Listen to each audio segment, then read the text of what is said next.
Good morning, students.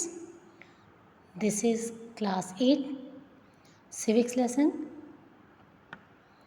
We are here with the same chapter, judiciary, right?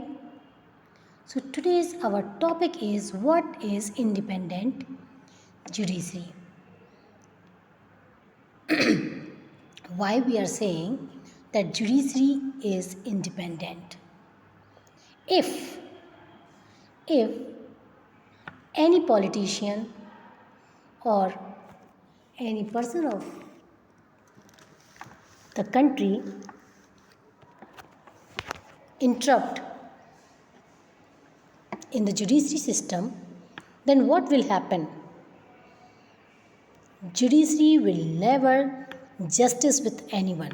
It may be partial, right? It may be influence with the others, right? So laws can be violent. So here in your book, you can see a situation. Imagine a situation in which a powerful politician has encroached on land belong to your family. Means capture the land of your family. Whatever land I have purchased, government or any politician can take it under them or under him, right? Within this judicial system, the politician has the power to appoint and dismiss a judge. If a politician have the enough power to dismiss or to appoint the judge, so judge can be partial or it may be partial, because whoever appointed the judge, so judge will also take care of him, right? When you take this case to court, the judge is clearly partial to the politician, right? He will be partial because he is having the fear of the job. The control that the politicians hold over the judges does not allow for the judge to take independent decision. Means just the fear of his job, a judge cannot take a free and fair decision. This lack of independence would force the judge to make all judgment in favor of politicians. Although we often hear of rich and powerful people of India trying to influence the judicial process, the Indian Constitution protests against this kind of situation by providing for the independence of judiciary. Now, you have to understand the system of our Constitution, system of the Indian democratic society. What is mentioned in our government, our Constitution, that powers are separate, means separation of power, means each and every layer of the government, means the legislative assembly, executive, as well as the judiciary is independent.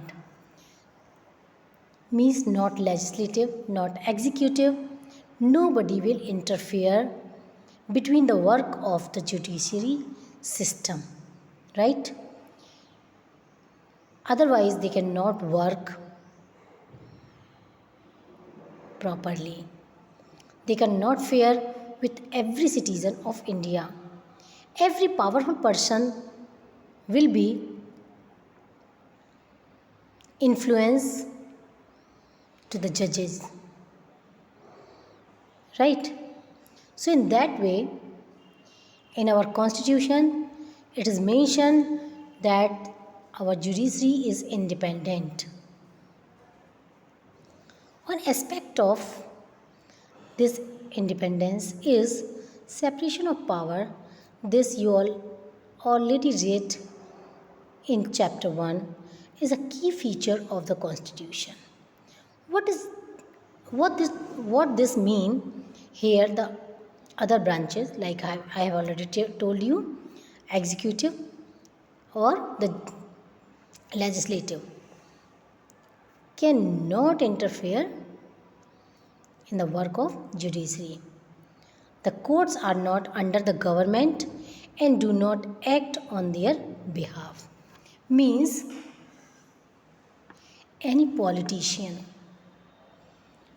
or any powerful authority of the country cannot influence the judges, or they cannot work according to them. They just watch, observe, prove, victim, each and everything carefully. That's why the decisions are taking time, right? For the above separation of work well, it is also crucial that all the judges in the High Court as well as the Supreme Court are appointed with very little interference from these other branches of government. That's why now or before the time also, judges are appointed after the exam, and after that exam they are having promotions, and after that they are getting their positions, right? Once appointed on this office, it is also very difficult to remove the judges. It is very difficult means the government cannot remove the judge, or it is very difficult also. It is the independence of the judiciary that allows the court to play a central role in ensuring that there is no misuse of power by the legislature or the executive, right? Now we can say that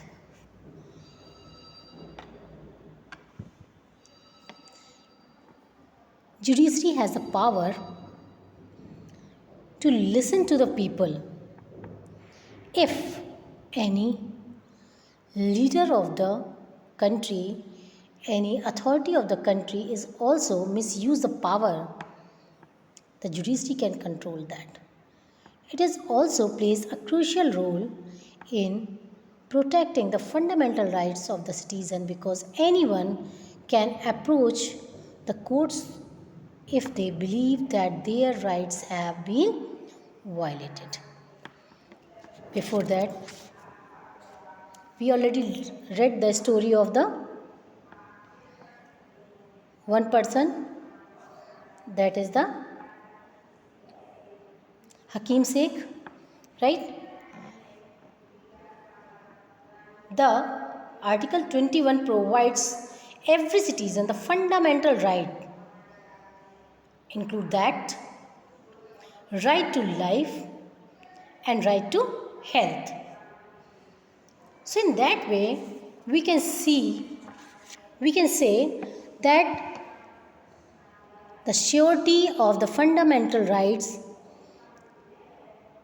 is also, we can knock to the door of the court and we can approach to the court if our rights are violated by anyone. Now, what is the structure of the court? There are 3 different levels. Now you can see here a triangle. As you can see, the basement is very much broad and spacious. So here you can see these are the district courts. Means every tehsil or district we have district courts. So which any type of issues, which type of problems you people have in our life or disputes we have, we can knock the door of the district court. because the district courts are available in every district, so that's why this is in the bottom. Means the number of the courts are very much. Now in the between we have High Court. The judge of High Court, the Chief Justice. Right? High Court is available in every state headquarter. Means in UP, it is in Prayagraj. In MP, it is in Bhopal. We can have the subordinate courts also. Means if the population is too much and the court is one, cases are very much, so our government divided the sub courts, subordinate courts also in some places, like we have in Jabalpur also. So in that way we can say it is little bit less, only state level we have. Sometimes it is having some states less than or more than also. Now on the top we have Supreme Court. Supreme Court is only one in the India. There are three different levels of the court in our country. There are several courts in the lower level, while there is only one at the apex level. Though the courts that most people interacted with are what are called subordinate or district courts. These are usually at the district or tehsil level or in the towns, and they have here many kinds of cases. Each state is divided into the districts and the presides over by a district judge. Each state has a high court. In the highest court of the state, at the top in the Supreme Court, that is the located in New Delhi, is presided over by the Chief Justice of India. The decisions made by the Supreme Court are binding on all other courts of India. That I have already told you. Binding together means whatever the judgment, whatever the decision of the Supreme Court, that has to follow with the High Court or the district courts also. Hope you people understand. Thank you and have a nice day.